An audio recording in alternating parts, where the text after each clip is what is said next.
Puji Tuhan, Bapak Ibu Saudara, selamat malam, selamat berjumpa kembali malam hari ini dalam online discipleship Revival Total Ministry. Oke, malam hari ini kita akan membahas tema pelajaran kita malam hari ini adalah jangan mengasihi dunia. Saudara, jadi ini merupakan larangan ya, jangan mengasihi dunia. Saudara, kenapa kita tidak boleh mengasihi dunia ya? Dan ini merupakan suatu warning atau peringatan yang sangat-sangat keras ya, dan penting harus kita pahami bahwa ketika kita sudah ditebus oleh Tuhan Yesus, kita ini adalah gereja Tuhan ya. Kamulah bangsa yang terpilih, imamat yang rajani, bangsa yang kudus ya, yaitu orang-orang yang dipanggil keluar dari kegelapan kepada terangnya yang ajaib. Jadi peralihan ya dari tempat Anda ini harus dipahami lebih dahulu untuk mengerti kenapa Tuhan bilang jangan mengasihi dunia ya. Karena ketika Anda ditebus, Anda itu bukan orang dunia lagi. Anda adalah warga negara kerajaan surga. Dunia ini hanya tempat sementara bagi kita.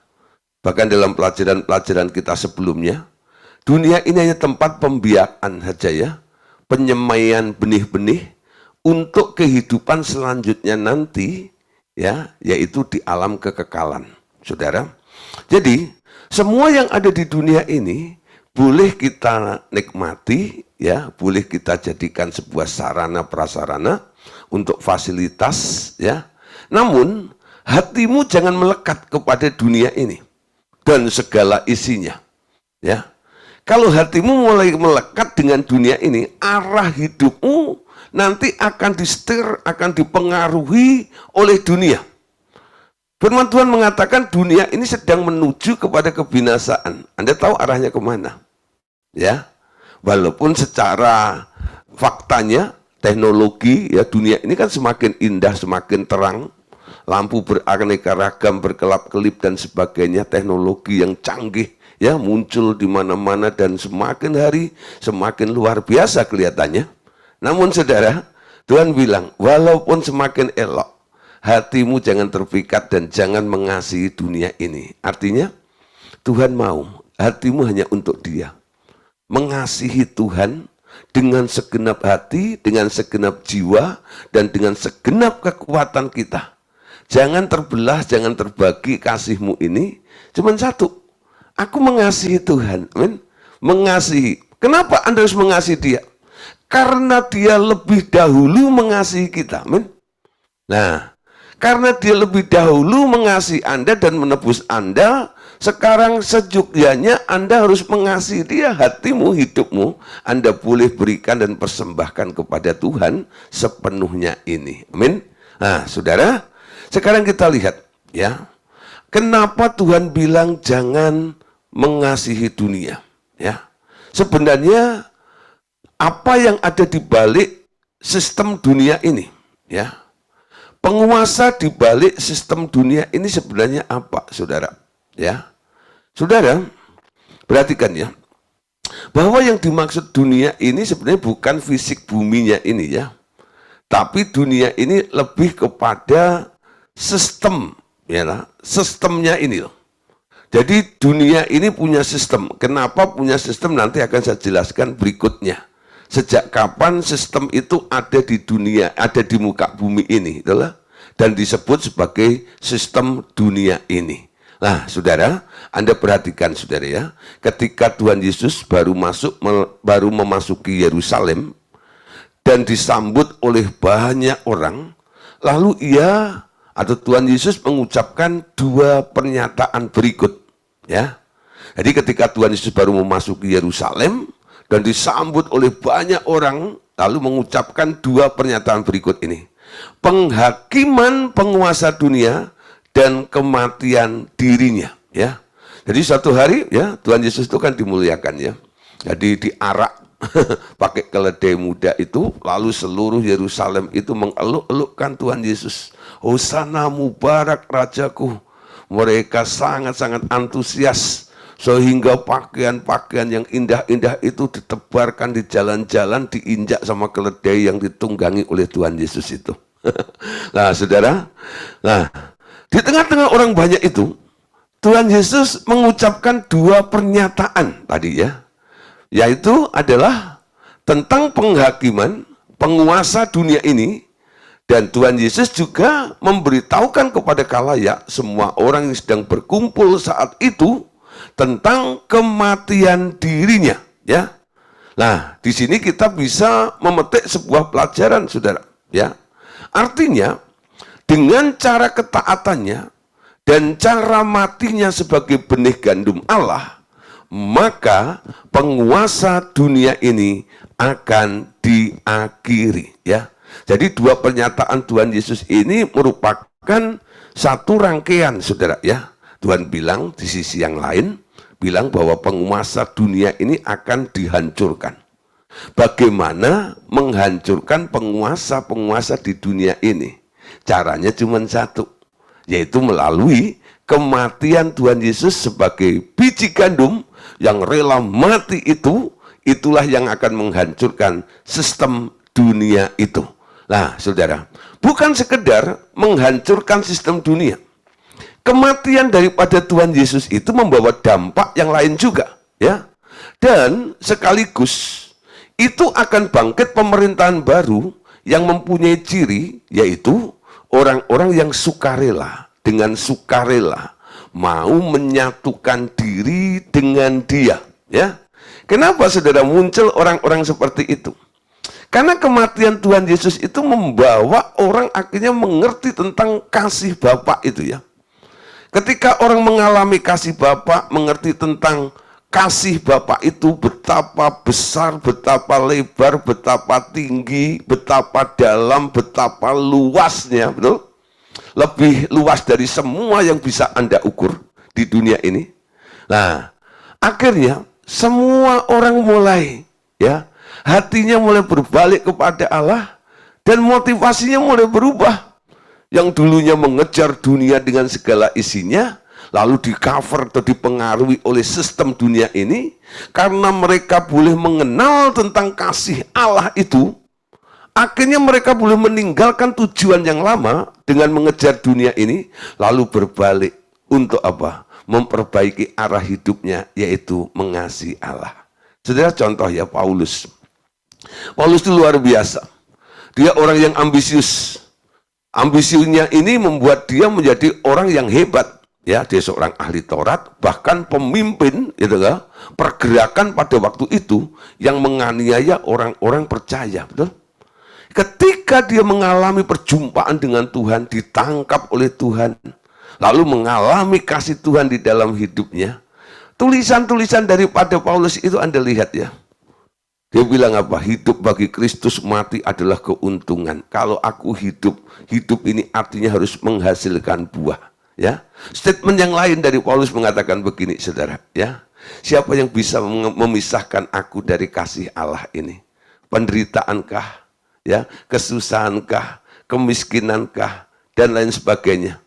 Ya, intervensi dunia ini nggak akan mempengaruhi hatinya Paulus untuk undur, untuk berbalik dari niatnya mengasihi Allah itu. Wow, saudara, luar biasa ya. Jadi makanya Tuhan Yesus tadi katakan, dan sekaligus setelah itu akan bangkit pemerintahan baru yang mempunyai ciri, yaitu orang-orang yang sukarela, dengan sukarela menyatukan diri dengan Dia. Hatinya terpaut dengan Tuhan. Ya, coba saudara, kalau Anda cek dalam grafik kehidupan Anda itu, apakah Anda sedang mengasihi Tuhan atau Anda sedang mengasihi dan mengejar dunia ini? Ya, kalau Anda mulai ya dalam hidup Anda itu kayaknya dengan Tuhan itu hanya tambal butuh atau acuh tak acuh saja, ya kalau ada waktu dan sebagainya, cintamu sudah nggak membara seperti dahulu. Cek saudara, ya, kenapa bisa seperti itu? Ya. Nah, saya sendiri saudara kalau sedang mengalami penurunan grafik seperti itu, satu cara untuk memperbaikinya adalah Bila ku ingat cinta Tuhanku, ku tak mau undur lagi. Ya, pasti nggak tahu lagunya. You know? Itu lagu zaman kuno. Ya. Lagu mak saya. Bila ku ingat cinta Tuhanku, ku tidak mau undur lagi. Amin. Ya, itu lagu Pantai Kosta kuno, saudara ya. Betul statementnya itu. Kalau Anda sedang mengalami kemunduran, hatimu mulai jauh dengan Allah, cintamu dengan Tuhan mulai, ya gitu, nggak semangat seperti dahulu. Balik, Anda ingat, karena begitu besar kasih Bapa akan dunia ini, betul? Kasih Bapa dalam hidup Anda.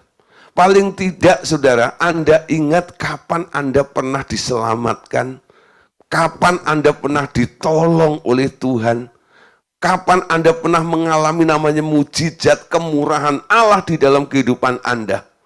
Itu membuat Anda tidak akan mundur. Arah hidupmu ya akan terus terfokus kepada Tuhan dan hatimu terus semakin membara untuk mengasihi Tuhan itu. Amin.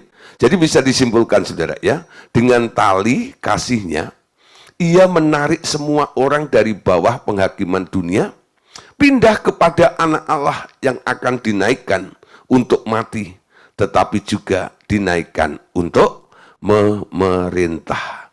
Kita tahu saudara, nanti Tuhan Yesus ya, ketika bumi ini sudah ya, Antikris mulai muncul di bumi ya, nanti ada namanya kerajaan ya di angkasa atau di awan-awan yang dipimpin oleh Tuhan Yesus ya. Ketika iblis semuanya diringkus ya, ditaruh di tempat sendiri selama 1000 tahun, disitulah Yesus memerintah sebagai raja. Dan Anda lihat siapa yang boleh ada di situ dan ikut memerintah bersama-sama dengan dia adalah orang-orang yang punya hati mengasihi Tuhan, tidak terikat dengan dunia ini. Yuk kita lihat beberapa ayatnya dulu. Yohanes 12 ayat 31. Mari baca sama-sama ya. Yohanes 12 ayat 31. 2, 3, 4. Sekarang berlangsung penghakiman atas dunia ini. Sekarang juga penguasa dunia ini akan dilemparkan keluar. Dan apabila aku ditinggikan dari bumi, aku akan menarik semua yang datang kepadaku. Ya, nah saudara, jadi penghakiman atas dunia ini akan terjadi, ya, bagaimana penguasa dunia ini akan dilemparkan keluar, ditahan selama 1000 tahun itu, lalu Tuhan Yesus akan ditinggikan. Ya, jika dia ditinggikan, maka dia akan menarik semua orang untuk datang kepadanya. Nah, saudara, bicara tentang dunia, ya, kata dunia itu berarti sebagai tempat terjadinya peperangan dan hasilnya yang dahsyat, dan bumi adalah lokasi terjadinya krisis, ya. Kata dunia berarti sebagai tempat terjadinya peperangan dan hasilnya yang dahsyat, dan bumi adalah lokasi terjadinya krisis itu. Nah saudara, jadi dunia ini sebuah sistem yang sedang bergerak, yang sedang dibangun, yang sedang berjalan. Orang-orang yang masuk dalam sistem ini, mereka akan mengikuti putaran daripada sistem itu. Kemana sistem itu akan membawa Anda, saudara ya. Nah, saudara, jadi sekarang kita lihat ya, sistem ini dibangun di atas satu tempat namanya bumi. Bumi itu fisiknya, dunia itu adalah sistemnya. Amin. Jadi selama ini kadang-kadang kita ini kan rancu cara mengerti atau pengertian kita tentang antara dunia dan bumi ya. Dianggap sama ya. Tidak sebenarnya. Bumi itu lebih ya bicara kepada fisiknya, di mana ada unsur tanah, mineral, air ya, di dalamnya itu yang Anda injak itu, Anda bangun rumah di atas tanah, itu namanya bumi ya. Di atas bumi ini ada tambang, ada emas di bawahnya, nah semuanya itu ya, itu bumi saudara ya. Dunia itu bukan fisik, dunia itu lebih bicara kepada sistem. Tadi dikatakan bahwa dunia ini sebagai tempat terjadinya peperangan, saudara. Ya, perang. Ya, kenapa? Ketika Tuhan Yesus turun ke bumi, ya ingat ya, dibawa oleh Allah turun ke bumi, Tuhan Yesus membawa sistem yang baru juga. Namanya sistem kerajaan surga. Jadi kerajaan surga itu bukan tempatnya yang dibawa oleh Tuhan Yesus. Adalah sistemnya, betul? Untuk apa? Untuk menjadi sarana atau satu alat untuk menandingi, ya, apa yang sedang dibangun oleh iblis yang disebut dunia ini, ya. Nah, kerajaan surga ini menjadi persaingannya. Nah, Anda ada di mana sekarang? Anda ada di pihak dunianya atau Anda di pihak kerajaan surga itu? Dunia punya sistem, dunia punya cara, dunia punya aturan sendiri.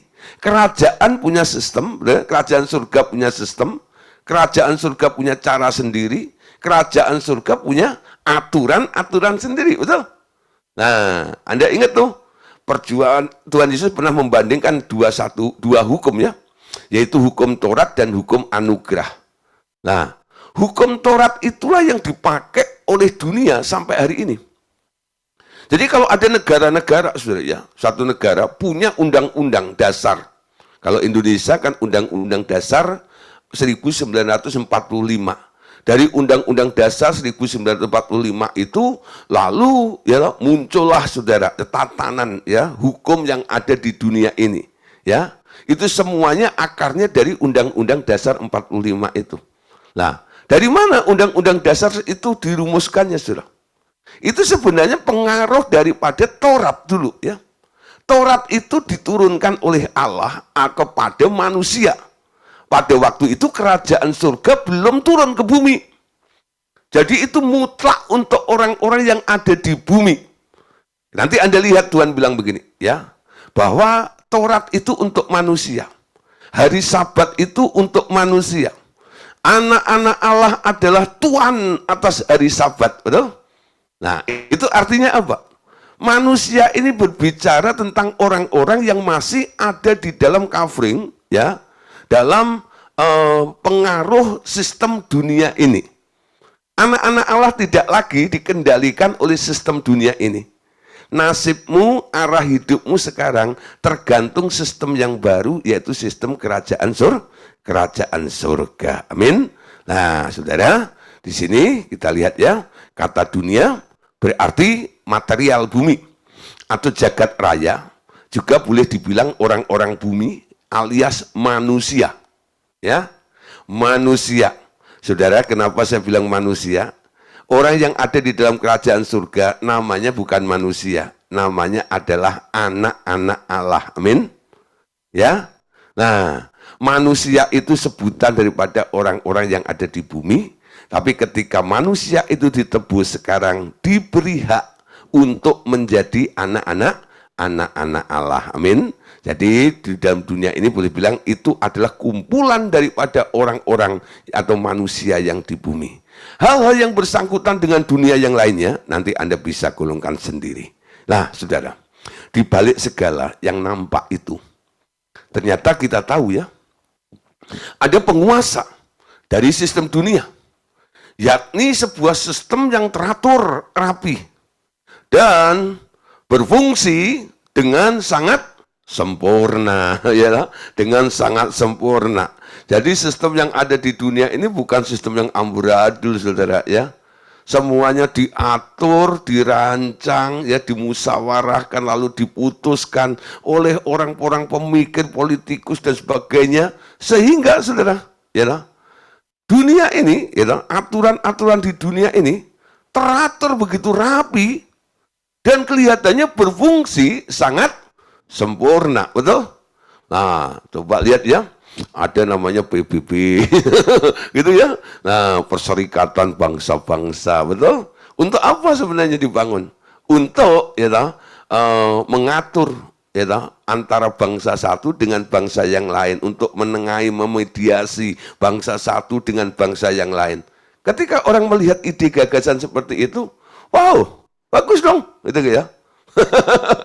Nah, saudara, itu banyak loh, ya, organisasi-organisasi yang dibangun di dalam dunia ini begitu baik, begitu teratur. Tapi kita tahu, saudara, ya, dunia itu muncul sejak kapan?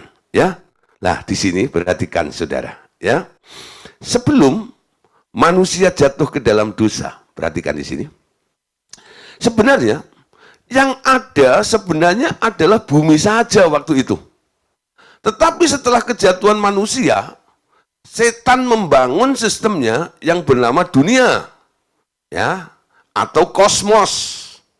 Sejak Adam berbuat dosa, sistem ini telah berubah menjadi musuhnya Allah.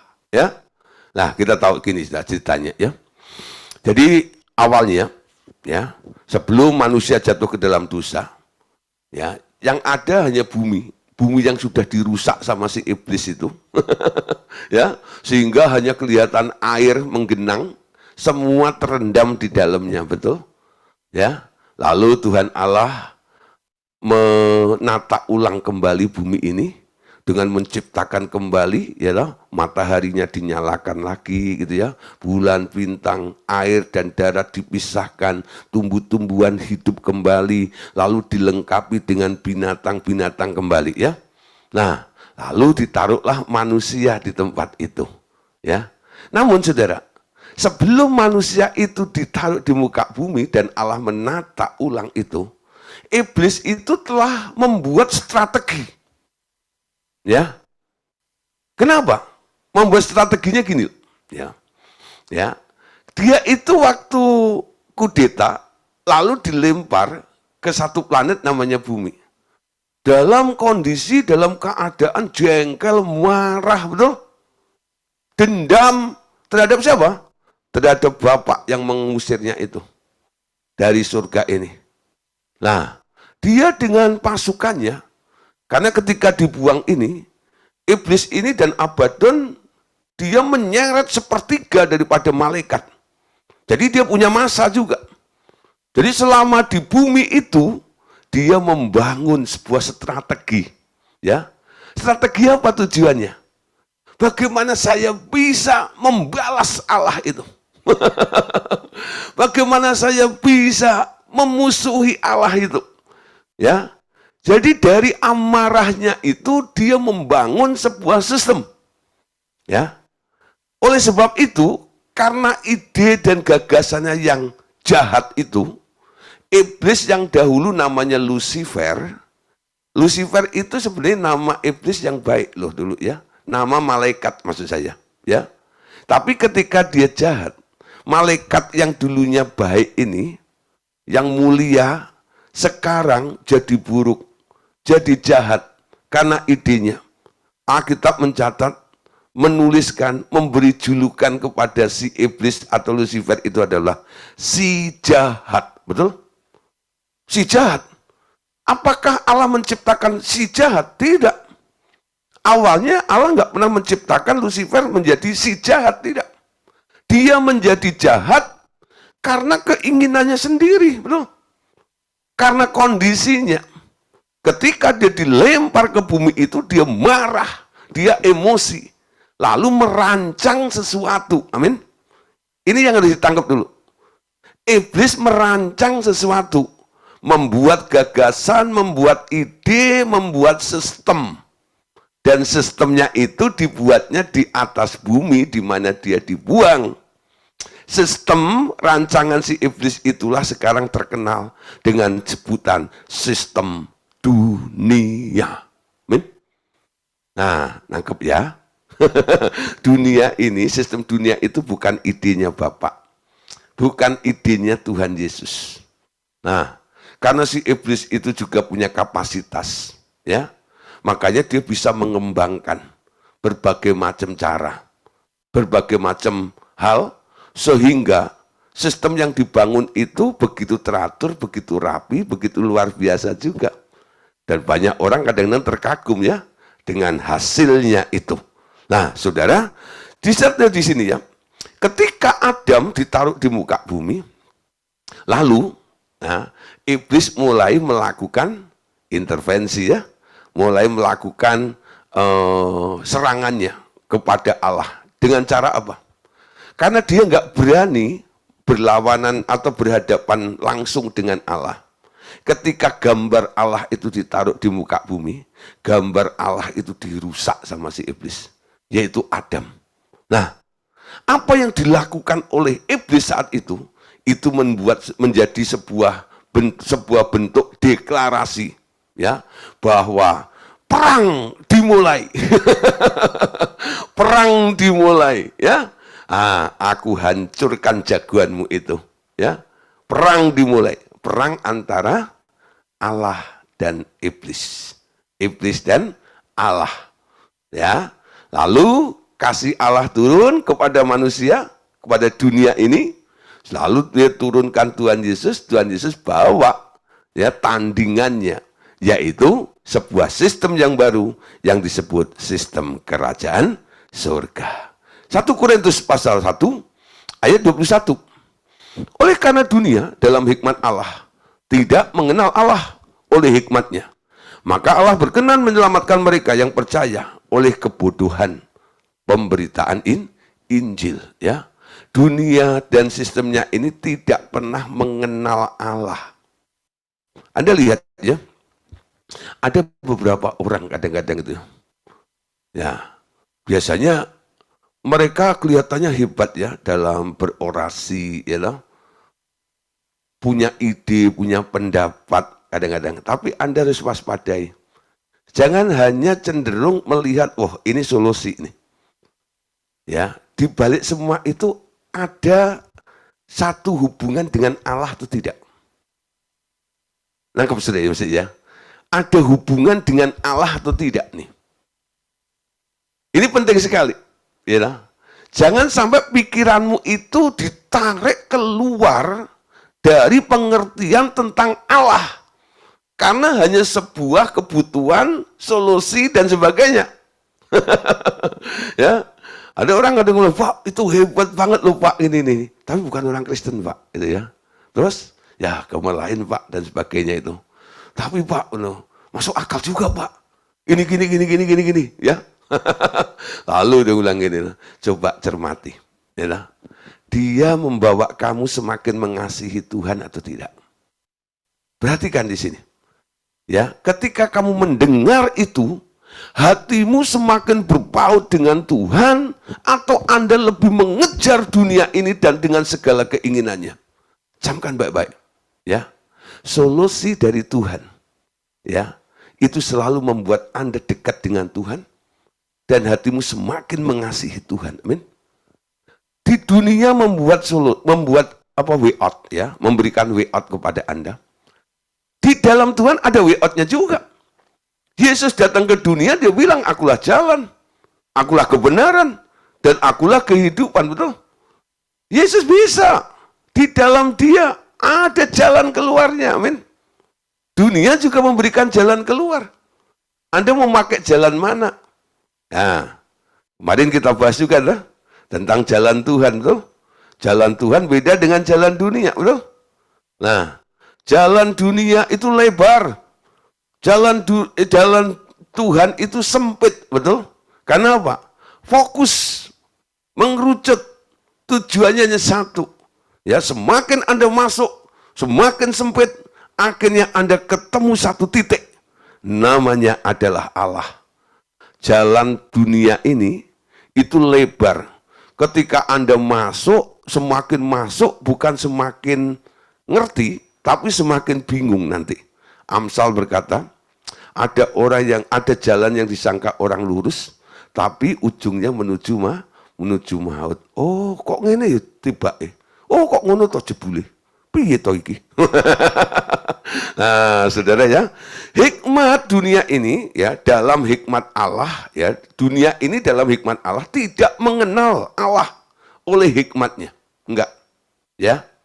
Jadi semuanya tanpa didasari oleh kebenaran firman dan disuruh oleh Tuhan, itu enggak membawa orang kepada Tuhan, dan itu jalan tidak mengenal Allah. Nah, saudara, ketika kita dipisahkan dari dunia ini, lalu menjadi miliknya Allah.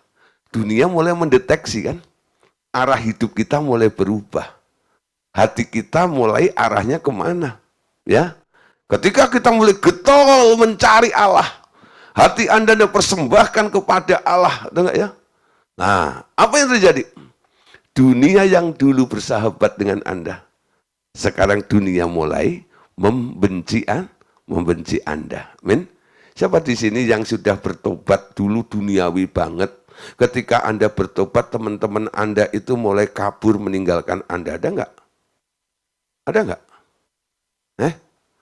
Ada enggak?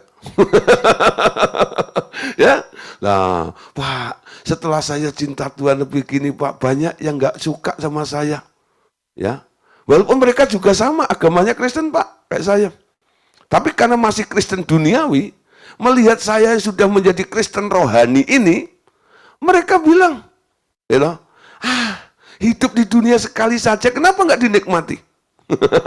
Udahlah, gitu ya, bye-bye, ya. Diajak dugem nggak mau, malah ikut doa semalam suntuk, gitu. Nah, kan sama-sama dengerin musik. Nah, kan beda gitu ya. Nah, kenapa sudah nggak mau seperti ini? Nah, saudara, kita perhatiin ya, dunia karena Anda mulai berfokus mengasihi Tuhan, dunia akan membenci Anda ya. Itu ditulis dalam Yohanes pasal 15 ayat yang ke-18. Jika dunia membenci kamu, ingatlah bahwa ia telah lebih dahulu membenci aku daripada kamu. Sekiranya kamu dari dunia, tentulah dunia mengasihi kamu sebagai miliknya. Tetapi karena kamu bukan dari dunia, melainkan aku telah memilih kamu dari dunia, sebab itulah dunia membenci kamu. Perhatikan, Bapak Saudara, konsekuensi daripada Anda pindah kerajaan, Anda menjadi anak Allah, Anda berhenti mengasihi dunia ini, mengambil keputusan untuk mengasihi Allah. Paling tidak, Anda mulai akan mengalami namanya dibenci. Amin. Dunia akan membenci Anda. Namun, Tuhan bilang, kalau Anda mengalami seperti itu, jikalau dunia membenci kamu, ingatlah bahwa ia atau dunia itu telah lebih dahulu membenci aku daripada kamu. Ya, nah, saudara, perhatikan ya. Jadi Tuhan Yesus memang waktu turun di dunia, dia dibenci dunia kan. Nah, Anda pengikut Tuhan akan mengalami nasib yang sama seperti itu. Karena dunia sekarang boleh melihat bahwa Anda bukan berasal dari dunia ini. Sejak kapan Anda bukan berasal dari dunia? Sejak Anda dipilih oleh Tuhan, ya. Sejak aku memilih kamu dari dunia, sebab itulah dunia membenci kamu. Saudara, kalau bikin statement itu harus mikir 10 kali dulu ya. Kadang-kadang nih ya, orang suka nyanyi dulu zaman-zaman saya masih jadi WL gitu ya. Oh, saya suka lagu ini. Kita dipilih. Dari segala bangsa. Singernya Bu Febo. Kita dipilih. Jadi umatnya. Lompat-lompat itu ya. Tahun piro itu. Lupa saya itu ya. Wah gitu ya. Benar Saudara. Apa yang ada di benak saya? Kita orang pilihan, betul? Ya, saudara percaya, yakin Anda telah dipilih oleh Tuhan. Wah, angkat tangan semuanya.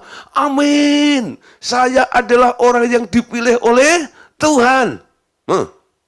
Sekarang baca ayat ini, ya. Ayat ini bilang apa, saudara? Ketika Anda dipilih Tuhan. Tetapi karena kamu bukan dari dunia, melainkan aku telah memilih kamu dari dunia, sebab itulah dunia membenci kamu. Betul? Siapa di sini orang dipilih Tuhan? Lo nggak berani angkat tangan kan?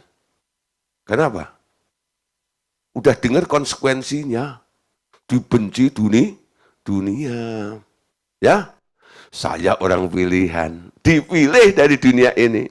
Sekarang saya warga negara kerajaan surga. Aku bukan dari dunia. Coba katakan. Aku bukan dari dunia. Aku adalah warga kerajaan surga.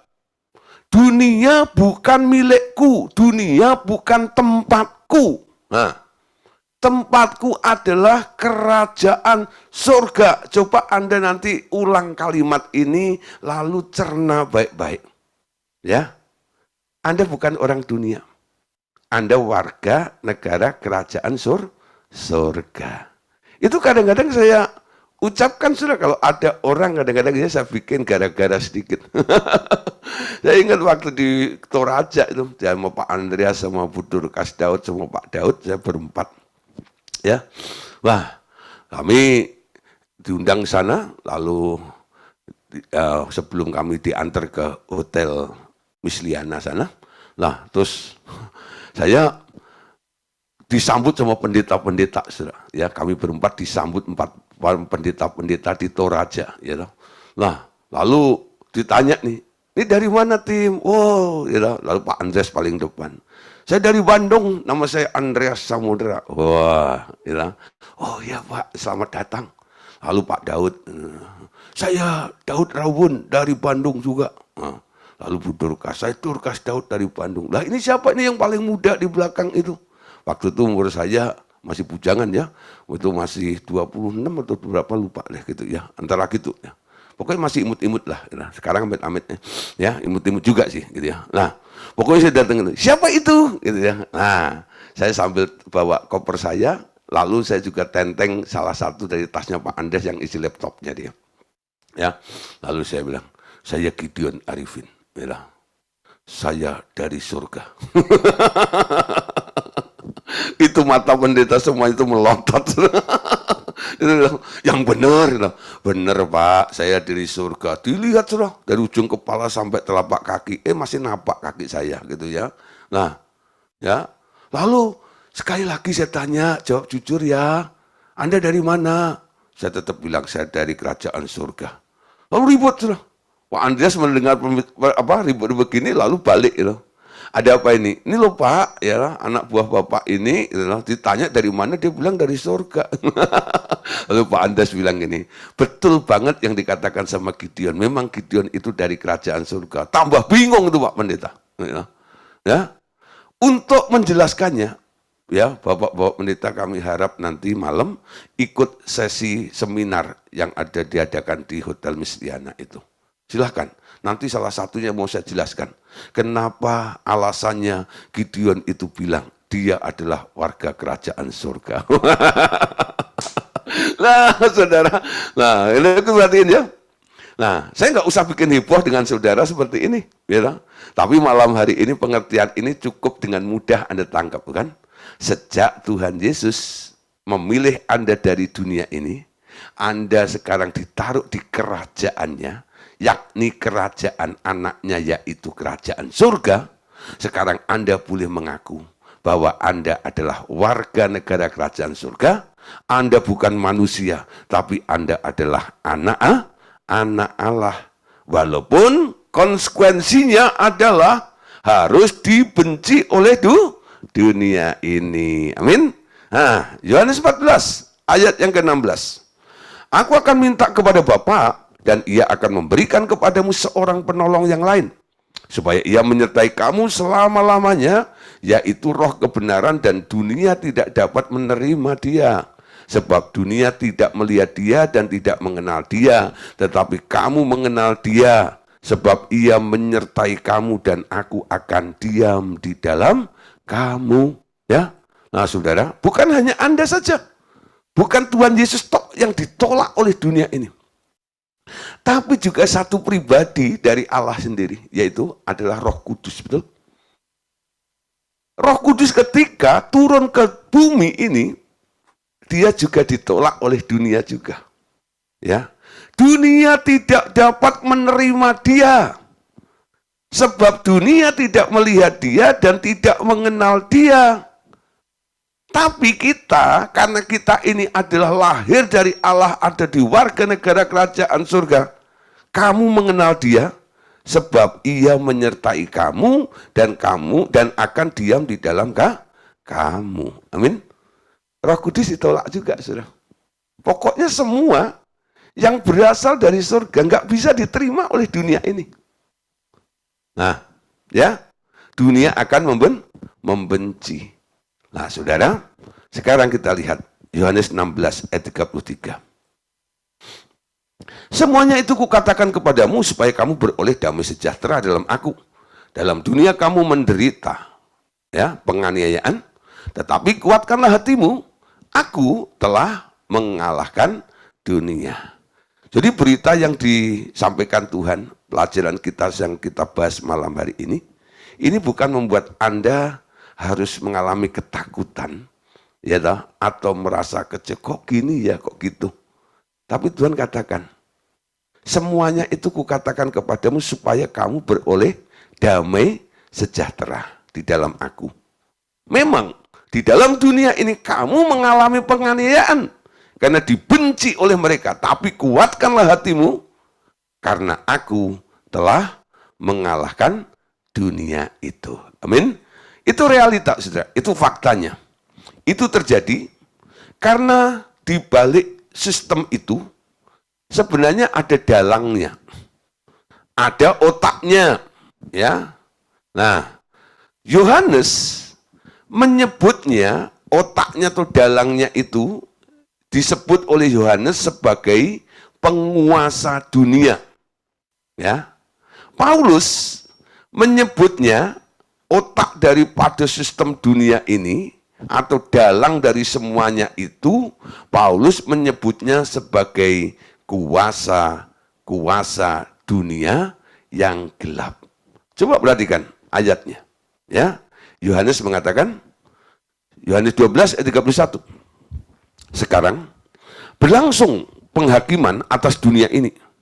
Sekarang juga penguasa dunia ini akan dilemparkan keluar. Ya. Nah, siapa yang dimaksud penguasa ini? Otak di balik sistem itu. Ya.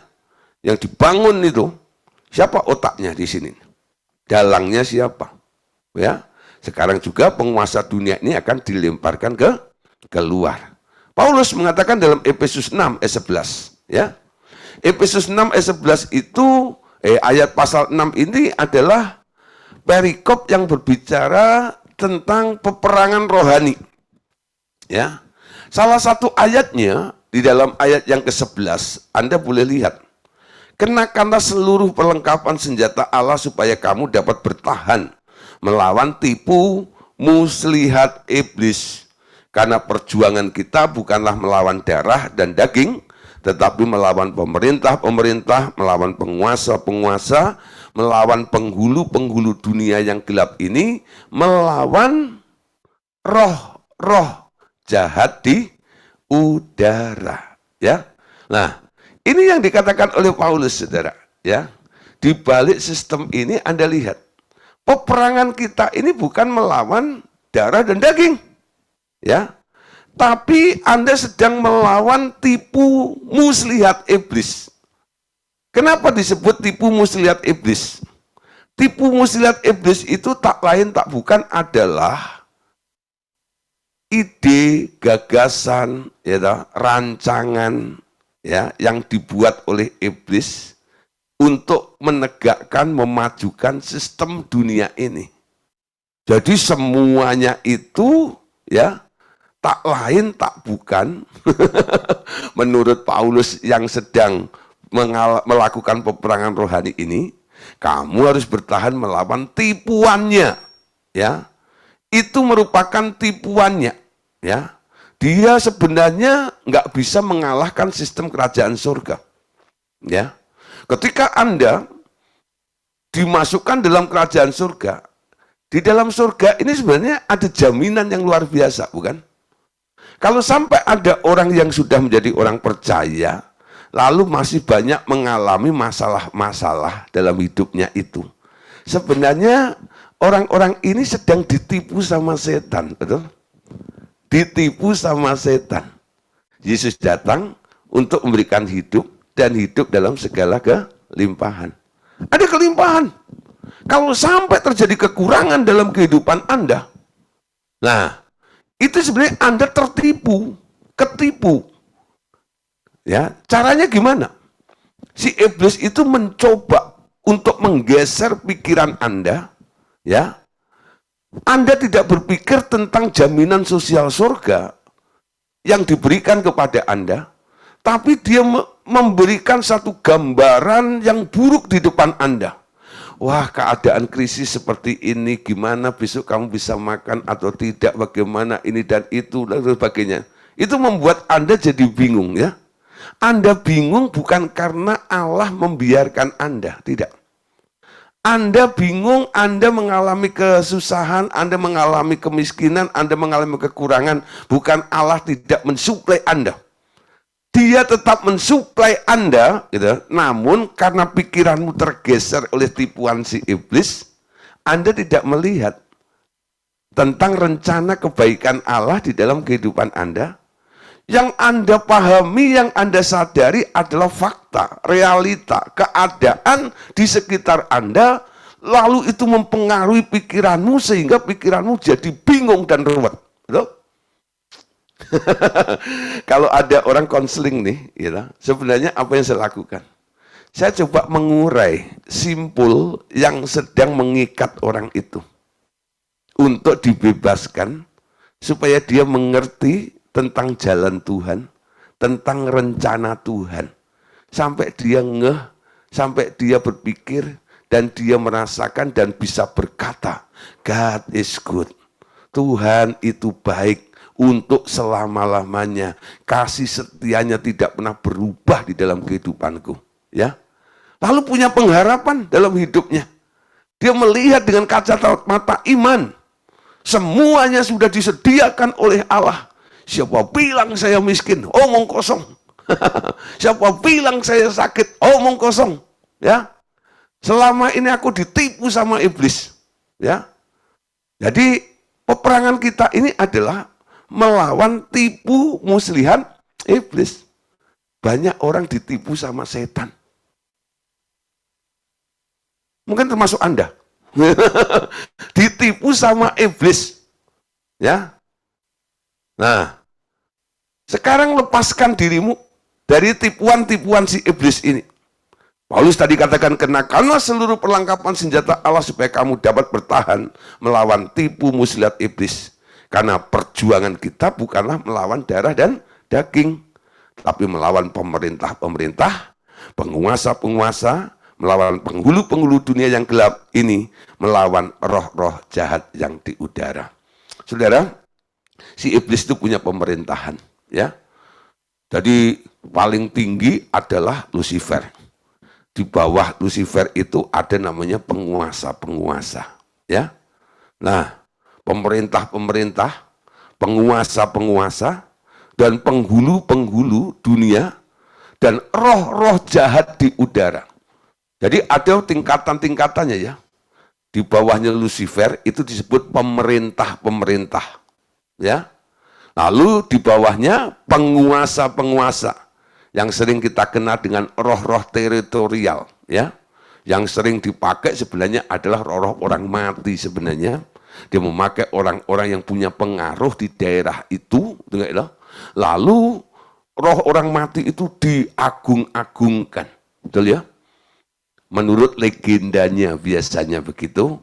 Nah, mereka terjebak dalam ritual seperti itu, ya. Nah, ada juga yang disebut penghulu-penghulu dunia yang gelap ini, ya. Nah, yang paling rendah adalah roh-roh jahat di udara. Itu yang biasanya sudah nyamber lebih cepat dalam hidup Anda. Kalau Anda meleset berpikir gini, kayak orang kelilipan gitu loh, ya. Anda naik motor gitu, lalu kelilipan gitu, ya. Nah, itu kena ini, ya, kena apa? Roh-roh jahat di udara. Nih, tapi bukan berarti kelilipan itu kena roh jahat di udara, bukan. Maksudnya itu gambarannya saja, ya.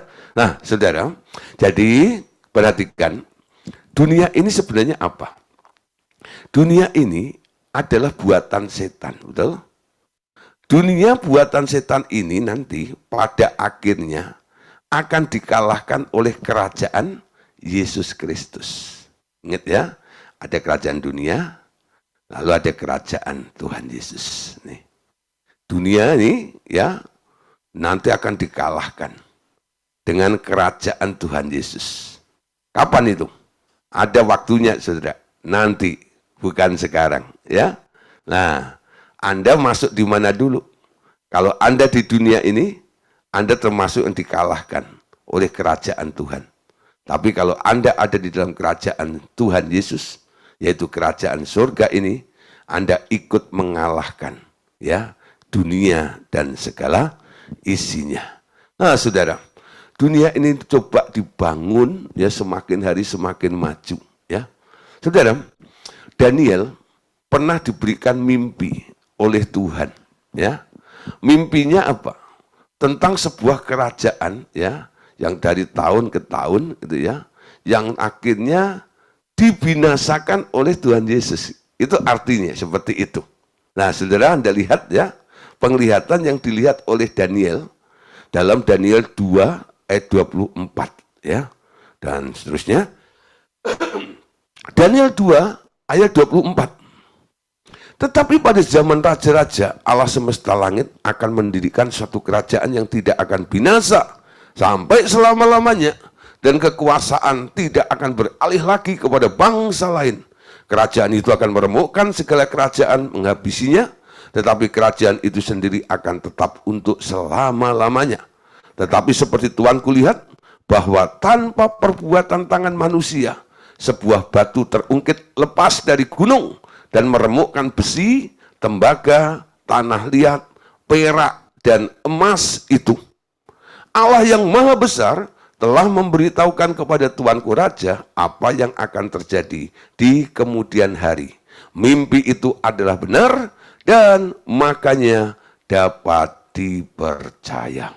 Apa sih yang menjadi mimpi daripada Daniel itu? Ya, nah, saudara, mimpi daripada Daniel itu adalah, ya, dia mimpi, ya, ada patung, ya. Nah, saudara, di sini ya, ya. Ya. Jadi Nebukadnezar ini ya, dia bermimpi, ya. Nah, mimpinya ini akhirnya diterjemahkan oleh Daniel, ya.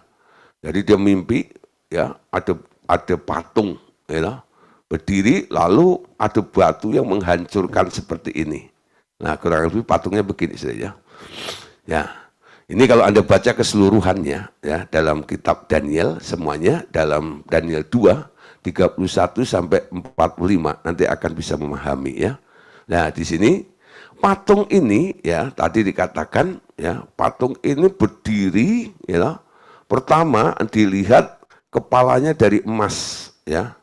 Lalu badannya ya dari perak ya. Ini pinggang sampai pahanya ini ya sini. Nah, ini dari tembaga ya. Nah, terus kakinya dari besi, telapaknya ini dari besi campur tanah, saudara. Ya, nah ketika dia melihat pemandangan ini, tahu-tahu ada batu, ya toh, bikin roboh, katanya kena tanahnya ini, robohlah patung ini, hancur, ya. Lalu Daniel mencoba untuk menjelaskan tentang makna daripada mimpi itu, ya. Kepala dari emas ini adalah, ya, kerajaan Babel, ya. Ya, ini adalah masa keemasan daripada Nebukadnezar itu sendiri, ya. Nah, terus ini ya dada dan lengannya ya itu dari perak, ya loh. Ini melambangkan adalah kerajaan Persia, ya. Nah, ini tahun 5039 sebelum Masehi sampai 539 sebelum Masehi sampai 331 sebelum Masehi, ya. Nah, Babel ini pada tahun 605 sebelum Masehi ya, dan sampai 539 sebelum Masehi. Nah, pinggangnya sudah ya di sini nih ya, perut ini. Nah, ini dari tembaga atau kuningan ya. Nah, ini melambangkan kerajaan Yunani ya, dengan keemasannya pada waktu itu. Jadi Babel ini mengalami masa keemasan, masa jaya-jayanya gitu ya. Nah, itu tahun 331 sebelum Masehi sampai 1608 sebelum Masehi. Kakinya ya dari besi ya, itu melambangkan kerajaan Roma ya. Tahun 1608 sebelum Masehi sampai 476 setelah Masehi ya. Nah, jadi ini lebih panjang lagi nih ya. Jadi setelah ini tahun Masehinya ya, jadi 168 sebelum Masehi sampai 476 Masehi ya. Lalu kaki ini ya apa namanya telapaknya ini ya. Ini percampuran sudah ya adalah modern ya nation ya. Jadi percampuran antara ini ya beberapa negara ya. Nah, dulu kan ada kesatuan Eropa itu ya. Nah, kita perhatiin ini. Nah, ini saudara, terjadi terus ngaruh seperti itu. Tapi semuanya itu ya, walaupun dibangun kelihatannya jaya dan sebagainya, semua kan runtuh dengan sendirinya ya.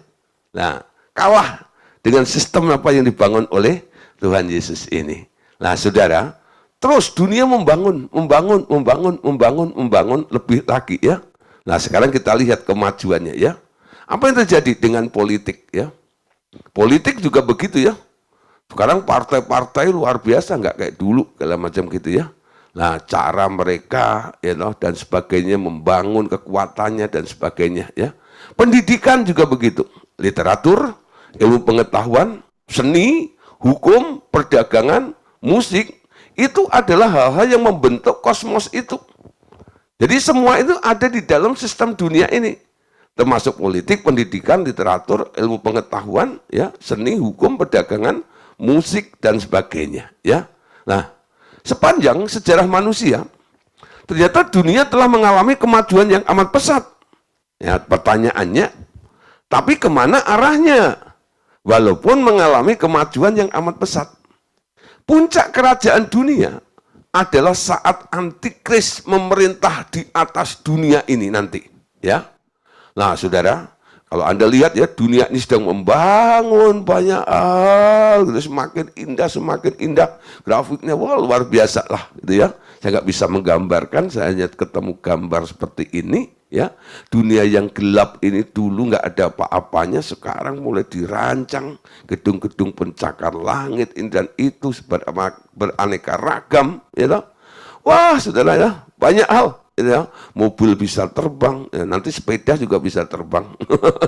Nah, saudara, wow, banyak lah, gitu ya. Nah, ternyata, saudara, kita lihat ya, adanya perubahan ini karena sebuah yang disebut teknologi ya. Teknologi ternyata bisa berhasil mengubah kehidupan ya. Teknologi itu adalah cara memandang, gitu ya. Untuk cara memandang ke depan ya yang dipikirkan dan diupayakan oleh manusia untuk mengubah dan memajukannya ya. Dan termasuk ini semuanya teknologi ini akhirnya dapat mengubah ya dunia ini semakin indah. Nah, saudara, bicara teknologi ya. Kapan manusia itu mulai berpikir untuk sebuah kemajuan seperti ini ya? Coba kita lihat ya, menurut Alkitab apa sih? Ketika keturunan Lamek mulai menemukan kemah, perhatikan kata menemukan ya. Berarti sebelumnya belum ada, betul? Menemukan kemah, berternak, ada yang menemukan kecapi dan suling, membuat alat-alat dari tembaga dan besi. Tak seorang pun memikirkan akan sesuatu hari penemuan-penemuan itu menjadi alat bagi setan untuk merusak dan membunuh manusia. Amin. Nah, sekarang kita lihat ya. Dari Lamek. Lamek ini berhasil menemukan idenya, akhirnya bisa bikin kecapi, suling, ya. Nah, mengukir besi, tembaga dan semuanya, ya. Namun, siapa sebenarnya Lamek itu? Who is Lamek? Ya, siapakah Lamek itu? Nah, pengen tahu tentang Lamek siapa? Ya, Lamek mengambil istri 2 orang. Yang satu namanya Ada, yang lain namanya zila, ya, bukan tidak ada, ya, tapi zila, ya. Yang satu namanya ada, yang lain namanya zila, ya. Ada itu melahirkan Jabal, dialah yang menjadi bapak orang yang diam dalam kemah dan memelihara ternak, ya. Nama adiknya ialah Yubal. Dialah yang menjadi bapak semua orang yang memainkan kecapi dan suling. Ya. Nah, terus saudaranya namanya Zila juga melahirkan anak yakni Tubal Kain. Bapak semua tukang tembaga dan tukang besi. Adik perempuan Tubal Kain ialah Naamah, ya. Berkatalah Lamek kepada kedua istrinya itu, Ada dan Zila, dengarkanlah suaraku, hai istri-istri Lamek, pasanglah telingamu kepada perkataanku ini, aku telah membunuh seseorang laki-laki karena ia melukai aku, membunuh seseorang muda karena ia memukul aku sampai bengkak. Sebab jika Kain harus dibalaskan 7 kali lipat, maka Lamek 77 kali lipat. Ya. Nah, saudara, perhatikan ya. Puncak daripada semua penemuan-penemuan itu nanti akan jayanya pada masa antikris. Ya. Tuhan itu Yohanes memberikan nasihat pesan kepada kita. Ya. 1 Yohanes 2:18. Anak-anakku, waktu ini adalah waktu yang terakhir. Dan seperti yang telah kamu dengar bahwa seorang antikristus akan datang, sekarang telah bangkit banyak antikristus, itulah tandanya bahwa waktu ini benar-benar adalah waktu yang terakhir. Sebenarnya warning dari Yohanes itu apa? Melihatlah, contoh Anda lihat. Kalau teknologi itu sudah mulai semakin canggih, dunia semakin hebat dan sebagainya, puncaknya nanti akan muncul namanya antikris, ya. Nah, setelah tentang uraian yang ada di atas tadi tentang ada dan zila tadi, ya, akhirnya ada Yubal, orang-orang yang menemukan semuanya itu, yaitu Yubal Kain dan sebagainya, Yubal dan Tubal Kain, itu bisa Anda lihat ya dalam Kejadian pasal 14 ini loh, ya. Lamek mengambil istri 2 orang, yang satu namanya Ada dan yang lain Zila.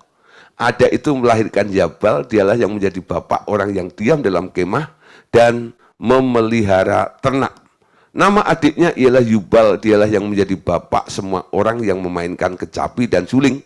Zila juga melahirkan anak yakni Tubal Kain, bapak semua tukang tembaga dan tukang besi.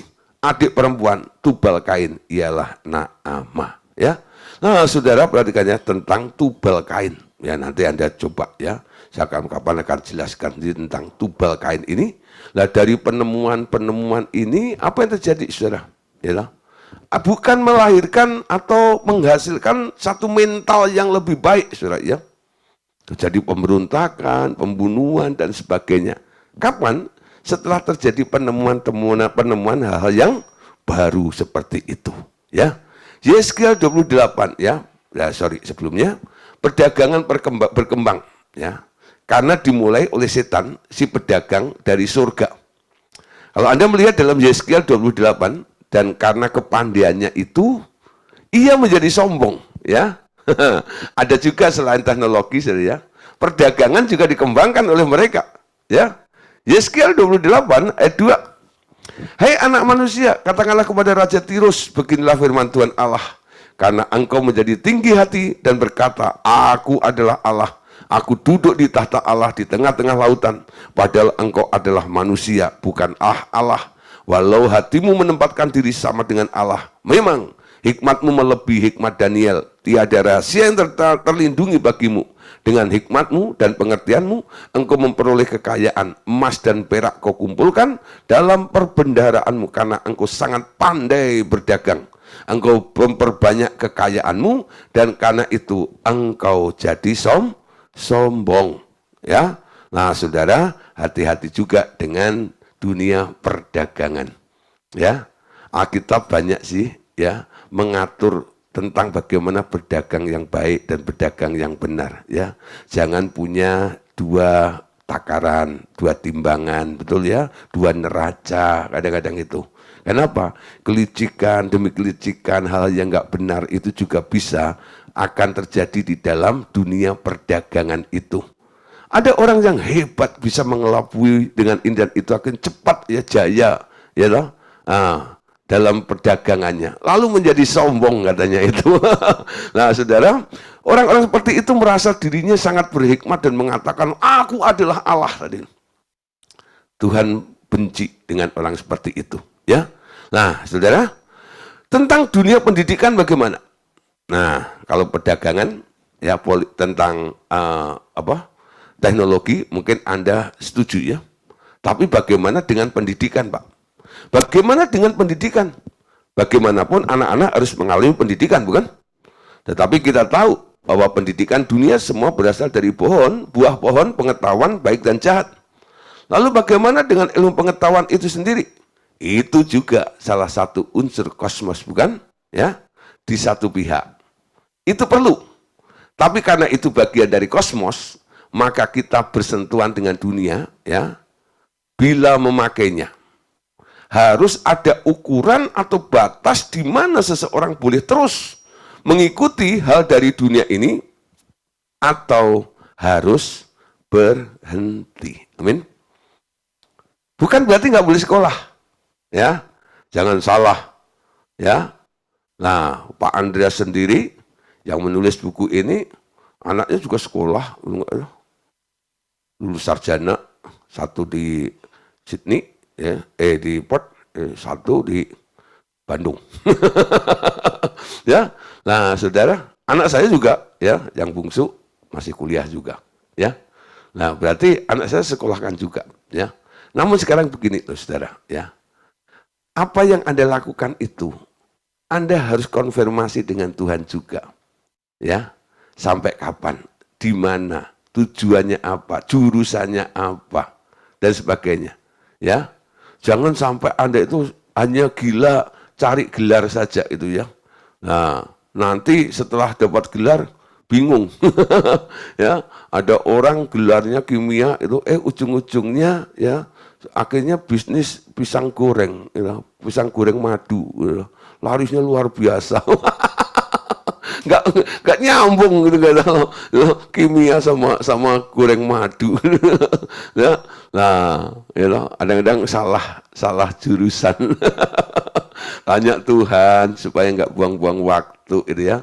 Dan sampai kapan Anda harus berhenti mengejar semuanya itu, amin. Nah, kadang-kadang itu hanya menjadi fasilitas untuk Anda bisa masuk dalam lingkungan itu dan boleh menjadi berkat bagi lingkungan itu saja sih ya. Nah, 1 Yohanes 2:15 saudara katakan gini, janganlah kamu mengasihi dunia dan apa yang di dalamnya. Jikalau orang mengasihi dunia, maka kasih akan Bapa tidak ada di dalam orang itu. Sebab semua yang ada di dalam dunia yaitu keinginan daging dan keinginan mata serta keangkuhan hidup bukanlah berasal dari Bapa melainkan dari dunia. Dan dunia ini sedang lenyap dengan keinginannya, ya. Nah, tetapi orang yang melakukan kehendak Allah tetap hidup untuk selama-lamanya. Jangan mengasihi dunia. Orang yang mengasihi dunia, kasih Bapa tidak ada di dalam orang itu. Kenapa? Yang di dalam dunia itu hanya ini loh, keinginan daging, keinginan mata, keangkuhan hidup. Dan itu bukan berasal dari Bapa. Amin.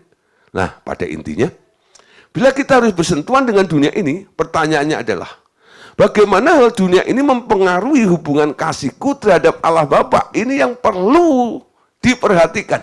Ya, kalau Anda harus bersentuhan dengan dunia ini dan ternyata itu mempengaruhi hubunganmu, ya kasihmu kepada Bapa, nah Anda harus lepaskan dunia itu supaya Anda tidak kehilangan kasih Bapak, amin. Itu batasannya. Tidak perlu jauh ke dalam dunia untuk boleh bersentuhan dengan pengaruh dunia itu. Sekarang karena sistem dunia itu sendiri jauh masuk ke dalam rumah-rumah kita, bahkan juga ke dalam gereja-gereja Tuhan.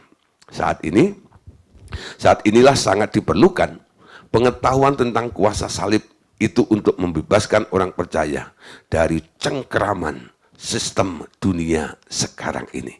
Kalau semula kita banyak bicara tentang perbuatan-perbuatan dosa dan hidup suci, hal-hal seperti itu nampak dengan jelas bagi kita. Tetapi sekarang, isunya yang terpenting bukan hal itu lagi, tapi berapa jauh pengaruh setan terhadap orang Kristen. Harus berjaga-jaga. Tetapi terutama terhadap penguasa dunia ini sendiri. Nah, saudara, Tuhan Yesus membangun gereja ya, bagi kepentingan pemerintahan kerajaannya. Tetapi pada saat yang sama, Anda harus tahu si setan sedang membangun juga sistem dunianya untuk akhirnya dikuasai oleh antikris. Jangan-jangan kita terlena dan akhirnya terkejut karena hidup kita ternyata telah membantu pembangunan kerajaan si iblis. Ya, nah, tiap kali bila harus ya mengambil keputusan penting, pertanyaan ya, tiap kali bila harus keputusan penting, pertanyaannya bukan ini baik atau jahat, atau ini berguna atau tidak, ya. Tetapi kita harus bertanya, ya, ini untuk dunia atau untuk Allah, ya. Jadi tiap kali harus mengambil keputusan penting, pertanyaannya bukan ini baik atau jahat, atau ini berguna atau tidak, ya. Tapi yang perlu Anda tanyakan, Anda ketahui, apa yang Anda ambil keputusan penting itu, ini untuk dunia atau untuk Allah, betul? Bukan masalah baik dan jahatnya, bukan masalah berguna atau tidak. Ya, banyak orang kadang-kadang itu ngototnya di sini, Pak, tapi ini kan berguna, gitu. Tapi ini kan baik, Pak, nggak jahat. Nah, oke, itu gitu. Teknologi berguna juga, betul. Semuanya berguna. Yang dibangun dunia ini berguna. Tapi berguna bagi siapa? Ya, untuk Tuhan, untuk Allah, atau untuk dunia ini. Amin. Oke, Bapak Saudara, ya. Jadi orang-orang yang mengasihi dunia ini nanti akan ditarik. Tariknya kemana? Nah, besok akan kita lanjutkan, ya. Mereka akan cenderung menjauh dari Allah. Ya. Memisahkan diri. Menjauh dari Allah. Amin. Tuhan Yesus memberkati kita semuanya. Amin.